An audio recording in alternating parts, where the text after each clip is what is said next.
Welcome to the wonderland stories. Hello پیارے بچوں، کیا تم چمکتے جادو، ہنستے بونوں اور سونے جیسے بالوں والے شیر کی کہانی سننے کو تیار ہو؟ چلو چلیں جنگل میں آئینے کی جادوئی دنیا میں، جہاں ایک رانی اپنے جادوئی آئینے سے پوچھتی ہے کہ وہ اب بھی سب سے زیادہ خوبصورت ہے یا نہیں، مگر جنگل نے کچھ اور ہی سوچا ہے، خاص طور پر جب ایک پیاری لڑکی سارا اور اس کے بونے دوست سب کو یاد دلاتے ہیں کہ اصل خوبصورتی کیا ہے۔ قریب آؤ اور اپنی ہنسی کی بیڑیاں سنبھالو، یہ کہانی اب شروع ہونے والی ہے۔ پہلے ایک جنگل میں جو چاندنی پھولوں اور جگمگاتے کیڑوں سے چمکتا تھا، ایک چھپا ہوا محل تھا جہاں رانی الیرا رہتی تھی۔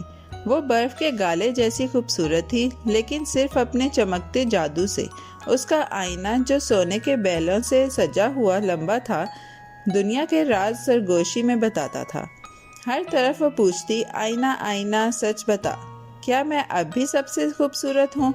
اور کئی سالوں تک آئینہ میٹھے لہجے میں کہتا، جی ہاں ملکہ عالیہ، آپ ہی سب سے زیادہ خوبصورت ہیں۔ مگر ایک چمکتی صبح کچھ بدل گیا۔ جب پرندے اپنی صبح کے گیت گا رہے تھے، رانی الیرا آئینے کے پاس گئی اور اپنا وہی سوال پوچھا۔ اس بار آئینہ چمکا، پھر نرمی سے کہا، نہیں ملکہ عالیہ، اب ایک پیاری لڑکی سارا سب سے زیادہ خوبصورت ہے۔ رانی چونکی، کون؟ وہ بولی، اور اس کا شہد بوندوں والا چائے کا کپ ہاتھ سے گرنے کو آیا۔ اس کے گال بیری پائی کی طرح سرخ ہو گئے۔ سارا ایک دور دراز جگہ پر 7 خوش مزاج بونوں کے ساتھ ایک آرام دہ درختی گھر میں رہتی تھی۔ پپ، نب، ٹلی، بمبل، زوک، میری اور ویفل وہ اونچے نہیں تھے، مگر ان کے دل سب سے بڑے تھے اور ان کے گانے سب سے مزیدار تھے۔ سارا ایک دن جنگل میں کھو گئی تھی، مگر بونوں نے اسے ڈھونڈا، کوکو سوپ پلایا اور اسے اپنے خاندان کا حصہ بنا لیا۔ وہ ان کے ساتھ ہنستی تھی، کھمبیوں کو رنگتی اور تاروں کے نیچے گاتی تھی۔ محل میں رانی الیرا نے اپنے جادوگر کو بلایا، جو ایک پتلا سا آدمی تھا، اینک پہنے، اور اس کی داڑھی میں کیڑے مکوڑے رہتے تھے۔ اس سارا کو تلاش کرو، اس نے چپل پٹکتے ہوئے حکم دیا۔ اسے میرے پاس لاؤ تاکہ میں دیکھ سکوں کہ اسے کیا چیز اتنا حسین بناتی ہے۔ جادوگر نے سر ہلایا اور لیمو خوشبو والے دھوئیں میں غائب ہو گیا۔ وہ جانتا تھا کہ بونوں کے چھپے گھر میں پہنچنے کے لیے ہوشیار بننا پڑے گا۔ اسی شام جب جگنو جھلملا رہے تھے اور بونے اپنا کھانا سیک رہے تھے، جادوگر جھاڑیوں میں سے رینگتا آیا۔ اس نے سارا کو یہ کہتے سنا کہ وہ اپنے ابا کو یاد کر رہی ہے۔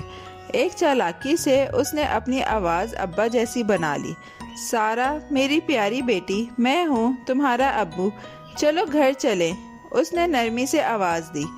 سارا کی آنکھوں میں خوشی آ گئی اور اس نے اپنے بونے دوستوں کو زور سے گلے لگایا۔ مگر جیسے ہی وہ آواز کی طرف درختوں میں گئی، ایک نرم دھاڑ نے اسے روک لیا۔ ایک شیر جس کا سر سورج جیسا تھا، آہستہ سے ایک درخت کے پیچھے سے آیا۔ سارا، شیر نے نرمی سے دھاڑا، یہ آواز تمہارے ابو کی نہیں ہے، اپنے دل کی سنو۔ سارا رکی اور گہری سانس لی۔ تم ٹھیک کہتے ہو، اس نے آہستہ سے کہا۔ شیر نے اسے نرم سی آنکھ ماری اور وہ دونوں چپ چاپ واپس بونوں کے پاس چلے گئے۔ جادوگر جو اب ایک کانٹے دار جھاڑیوں میں پھنس چکا تھا، اس نے آخری بار ایک جادو کرنے کی کوشش کی، مگر وہ چھینک کے ساتھ الٹا ہو گیا۔ اچھو، وہ چلایا اور اس کے جوتے جیلی بینز میں بدل گئے۔ سارا ہنسنے لگی اور شیر اتنی زور سے ہنسا کہ درختوں سے پتے گرنے لگے۔ سارا جنگل مسکرا سا گیا اور رانی الیرا کا آئینہ دور کہیں تھوڑا سا چیخ گیا۔ اگلی صبح رانی نے آئینے میں دیکھا۔ مجھے وہ لڑکی دکھاؤ، اس نے غصے سے کہا، مگر آئینے نے چمک کر سارا کو دکھایا جو بونوں کو گلے لگا رہی تھی، گلہریوں کے خاندان کی مدد کر رہی تھی اور جگنوں کی روشنی میں شیر کے ساتھ ناچ رہی تھی۔ آئینے نے آہستہ سے کہا، سچی خوبصورتی محبت اور مہربانی سے چمکتی ہے، نہ کہ جادو یا چمک سے۔ میرا بالکل چپ بیٹھی رہی۔ اس نے اپنے ٹوٹے آئینے میں دیکھا، پھر باہر جنگل کی طرف، پہلی بار اس نے کچھ گرم سا محسوس کیا، ایک چمک جو شاید جادو سے نہیں بلکہ بہتر بننے کی خواہش سے آئی ہو۔ شاید، اس نے سرگوشی کی، میں بھی سیکھ سکتی ہوں کہ وہ کیسے چمکتی ہے۔ اور پھر وہ کئی چاندوں کے بعد پہلی بار آئینے سے دور ہٹی۔ کے درختی گھر میں سارا دار چینی والے بسکٹ بانٹ رہی تھی اور اپنے چھوٹے سے خاندان کے ساتھ لوریاں گا رہی تھی۔ شیر پاس میں ایک بڑے نرم قالین کی طرح لیٹا تھا۔ درخت ہلکی ہوا میں جھوم رہے تھے اور محل کا آئینہ نرم روشنی سے چمک رہا تھا، اب خوفناک نہیں بلکہ نئی شروعاتوں سے بھرا ہوا۔ جنگل ایک بار پھر پرسکون تھا۔ یوں پیارے دوستو، ہماری کہانی ختم ہوتی ہے ہنسی، شیر کی جپھیوں اور مہربانی کے جادو کے ساتھ۔ سارا سب سے حسین رہی، اپنی شکل کی وجہ سے نہیں بلکہ اپنے سنہری دل کی وجہ سے۔ حتیٰ کہ رانی الیرا بھی تھوڑا تھوڑا بدلنے لگی۔ یاد رکھو، خوبصورتی آئینوں یا جادو میں نہیں ہوتی، وہ مسکراہٹوں، کہکہوں اور روز دوسروں کی مدد کرنے میں چھپی ہوتی ہے۔ اور جیسا کہ کہا جاتا ہے، بہادر دل اور مہربان لفظ دنیا کو بہتر بناتے ہیں۔ پیارے بچوں، کیسی لگی آپ کو یہ کہانی؟ ایسی ہی مزیدار کہانیاں سننے کے لیے ہمارے چینل کو لائک، سبسکرائب اور شیئر کرنا مت بھولیے گا۔ Bye bye.